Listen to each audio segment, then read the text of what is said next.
Audio Jungle. Audio Jungle. యెషయా గ్రంథము 29వ అధ్యాయము మొదటి వచనం నుండి. అరీయేలుకు శ్రమ. దావీదు దండు దిగిన అరీయేలు పట్టణమునకు శ్రమ. సంవత్సరం వెంబడి సంవత్సరము గడవనీయుడి, పండగలను క్రమముగా జరగనీయుడి. నేను అరీయేలును బాధింపగా దుఃఖమును విలాపమును కలుగును, అందుచేత అది నిజముగా నాకు అగ్నిగుండమగును. నేను నీతో యుద్ధము చేయుచు నీ చుట్టూ శిబిరం వేయుదును, నీకెదురుగా కోట కట్టి ముట్టడి దిబ్బ వేయుదును. అప్పుడు నీవు అణపబడి నేల నుండి పలుకుచుందువు, నీ మాటలు నేల నుండి ఒకడు గుసగుసలాడినట్లుండును. కర్ణ పిచాచి స్వరము వలె నీ స్వరము నేల నుండి వచ్చును, నీ పలుకు ధూళిలో నుండి గుసగుసలుగా వినపడును. నీ శత్రువుల సమూహము లెక్కకు ఇసుక రేణువులంత విస్తారముగా నుండును, బాధించువారి సమూహము ఎగిరిపోవు పొట్టు వలె నుండును. హఠాత్తుగా ఒక్క నిమిషంలోనే ఇది సంభవించును. ఉరుముతోనూ భూకంపముతోనూ మహాశబ్దముతోనూ సుడిగాలి తుపానులతోనూ దహించు అగ్నిజ్వాలలతోనూ సైన్యములకు అధిపతియగు యెహోవా దాన్ని శిక్షించును. అరీయేలుతో యుద్ధము చేయు సమస్త జనుల సమూహమును దాని మీదను దాని కోట మీదను యుద్ధము చేయువారును దాన్ని బాధపరచు వారందరూ రాత్రి కన్న స్వప్నము వలె ఉందురు. ఆకలిగొన్నవాడు కలలో భోజనము చేసి మేల్కొనగా వాని ప్రాణము తృప్తి పడకపోయినట్లును, దప్పిగొనిన వాడు కలలో పానము చేసి మేల్కొనగా సొమ్మసిల్లిన వాని ప్రాణము ఇంకనూ ఆశగొని ఉన్నట్లును, సియోను కొండ మీద యుద్ధము చేయు జనముల సమూహమంతటికి సంభవించును. జనులారా, తేరి చూడుడి, విస్మయముందుడి, మీ కండ్లను చెడగొట్టుకొనుడి. గ్రుడ్డివారగుడి, ద్రాక్షారసము లేకయే వారు మత్తులై ఉన్నారు, మద్యపానము చేయకయే తూలుచున్నారు. యెహోవా మీ మీద గాఢ నిద్రాత్మను కుమ్మరించియున్నాడు, మీకు నేత్రములుగా ఉన్న ప్రవక్తలను చెడగొట్టియున్నాడు, మీకు శిరస్సులుగా ఉన్న దీర్ఘదర్శులకు ముసుగు వేసి ఉన్నాడు. దీనినంతటిని గూర్చిన ప్రకటన గూఢమైన గ్రంథ వాక్యము వలె ఉన్నది. ఒకడు నీవు దయచేసి దీన్ని చదువుమని చెప్పి అక్షరములు తెలిసిన వానికి వానిని అప్పగించును. అతడు అది నా వలన కాదు, అది గూఢార్థముగా ఉన్నదని చెప్పును. మరియు నీవు దయచేసి దీన్ని చదువుమని చెప్పి అక్షరములు తెలియని వానికి దానిని అప్పగించును. అతడు అక్షరములు నాకు తెలియవనును. ప్రభువు ఇలాగు సెలవిచ్చి ఉన్నాడు, ఈ ప్రజలు నోటి మాటతో నా యొద్దకు వచ్చుచున్నారు, పెదవులతో నన్ను ఘనపరుచుచున్నారు, కాని తమ హృదయమును నాకు దూరము చేసుకుని ఉన్నారు. వారు నా ఎడల చూపు భయభక్తులు మానవుల విధులను బట్టి వారు నేర్చుకున్నవి కాగా, నేను మరలా ఈ జనుల ఎడల ఒక ఆశ్చర్య కార్యము జరిగింతును, బహు ఆశ్చర్యముగా జరిగింతును.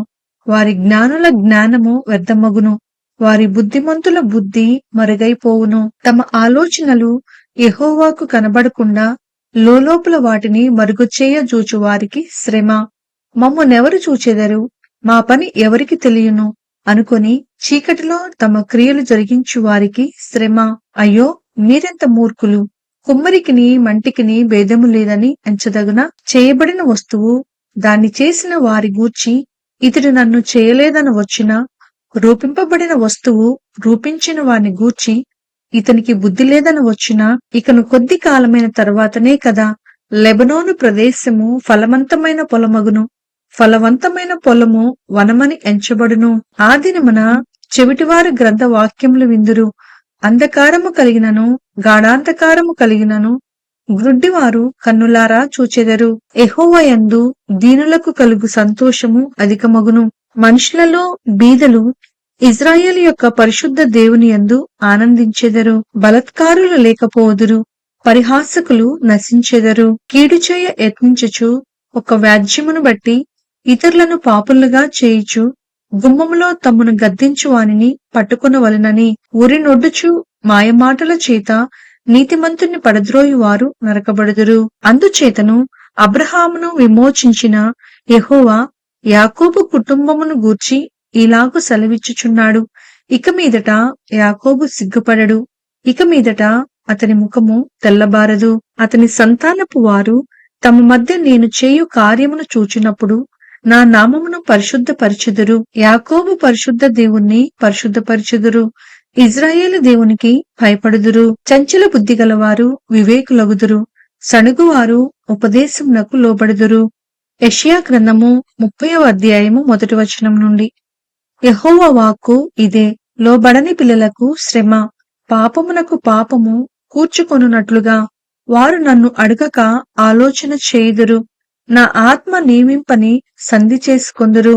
వారు నా నోటి మాట విచారణ చేయక ఫరో బలము చేత తమ్మును తాము బలపరుచుకొనుటకు, ఐగుప్తు నీడను శరణుజొచ్చుటకు ఐగుప్తునకు ప్రయాణము చేయుదురు.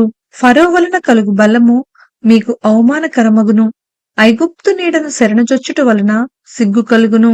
యాకోబు వారి అధిపతులు సోయనులో కనబడినప్పుడు, వారి రాయబారులు హానేసులో ప్రవేశించినప్పుడు, వారందరూ తమకు అక్కరకు రాక, ఏ సహాయమునకైనను ఏ ప్రయోజనమునకైనను పనికి రాక, సిగ్గును నిందయు కలుగుచేయు ఆ జనుల విషయమై సిగ్గుపడుదురు. దక్షిణ దేశంలోనున్న క్రూర మృగములను గూర్చిన దేవోక్తి. సింహములను, పాములను, తాపకరమైన మిడునాగులునున్న మిక్కిలి శ్రమ బాధలు కల దేశము గుండా వారు గాడిద పిల్లల వీపుల మీద తమ ఆస్తిని, ఒంటెల వీపుల మీద తమ ద్రవ్యములను ఎక్కించుకొని, తమకు సహాయము చేయలేని జనమునొద్దకు వాటిని తీసుకొని పోదురు. ఐగుప్తు వలన సహాయము పనికిమాలినది, నిష్ప్రయోజనమైనది. అందుచేతను ఏమీయూ చేయక ఊరకుండు, గప్పాల మారి అని దానికి పేరు పెట్టుచున్నాను. రాబో దినములలో చిరకాలము వరకు నిత్యము సాక్షార్థముగా నుండునట్లు నీవు వెళ్లి వారి ఎదుట పలక మీద దీన్ని వ్రాసి గ్రంథంలో లిఖింపుము. వారు తిరుగుబడు జనులు, అబద్ధమాడు పిల్లలు, యెహోవా ధర్మశాస్త్రము విననొల్లని పిల్లలు. దర్శనము చూడవద్దని దర్శనము చూచు వారితో చెప్పువారును, యుక్త వాక్యములను మాతో ప్రవచింపకుడి, మృదువైన మాటలనే మాతో పలుకుడి. మాయా దర్శనములను కనుడి, అడ్డము రాకుండుడి, త్రోవ నుండి తొలగుడి. ఇజ్రాయేలు పరిశుద్ధ దేవుని సంగతి మా ఎదుట ఎత్తకుడి అని భవిష్యత్ జ్ఞానులతో పలుకువారునై ఉన్నారు.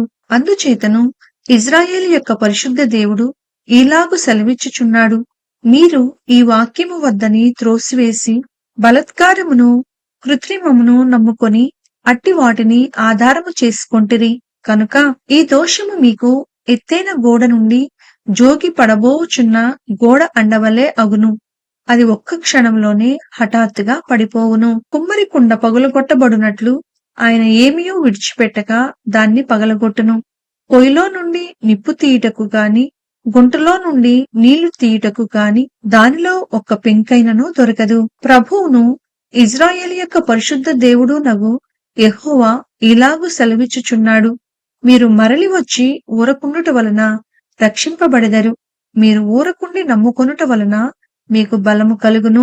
అయినను మీరు సమ్మతింపక అట్లు కాదు, మేము గుర్రములనెక్కి పారిపోవుదమంటిరి కాగా మీరు పారిపోవలసి వచ్చును.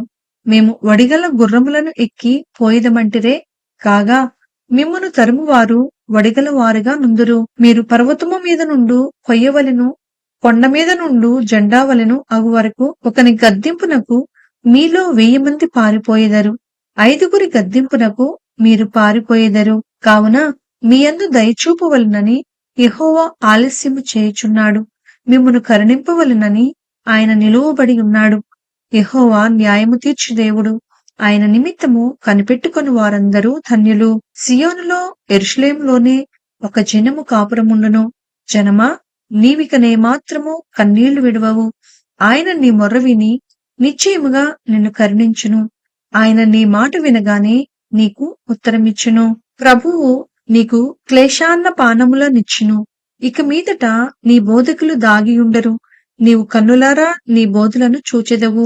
మీరు కుడితట్టైనను ఎడమతట్టైనను తిరిగినను ఇదే త్రోవ, దీనిలో నడువుడి అని నీ వెనుక నుండి ఒక శబ్దము నీ చెవులకు వినబడును. చెక్కబడిన నీ వెండి ప్రతిమల కప్పును, పోతపోసిన మీ బంగారు విగ్రహముల బట్టలను మీరు అపవిత్రపరుతురు.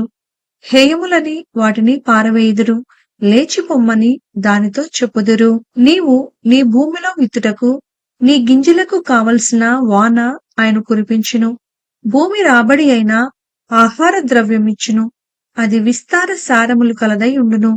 ఆ దినమున నీ పశువులు విశాలమైన గడ్డి బీళ్లలో మేయును. భూమి సేద్యము చేయు ఎడ్లును, లేత గాడిదలను చేతితోనూ జల్లెడతోనూ చెరిగి జల్లించి ఉప్పుతో కలిసిన మేత తినును.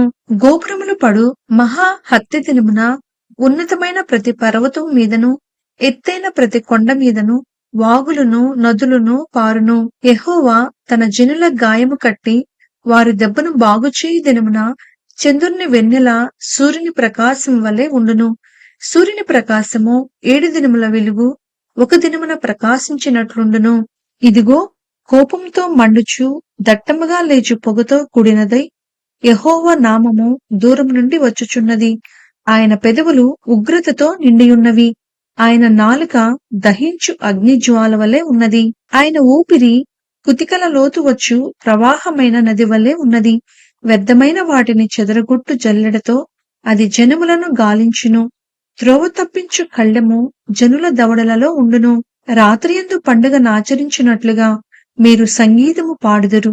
ఇజ్రాయేలునకు ఆశ్రయదుర్గమైన యెహోవా యొక్క పర్వతమునకు పిల్లను గ్రోవి నాదముతో ప్రయాణము చేయు వారికి కలుగునట్టి హృదయ సంతోషము కలుగును. యెహోవా తన ప్రభావము గల స్వరమును వినిపించును.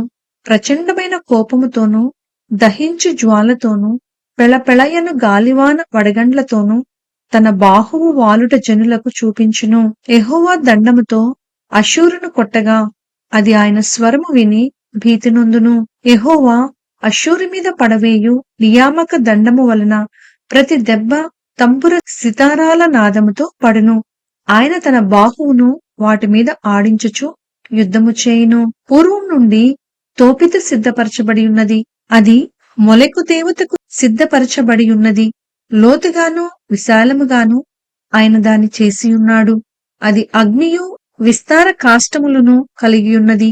గంధక ప్రవాహం వలె యెహోవా ఊపిరి దాన్ని రగులబెట్టును.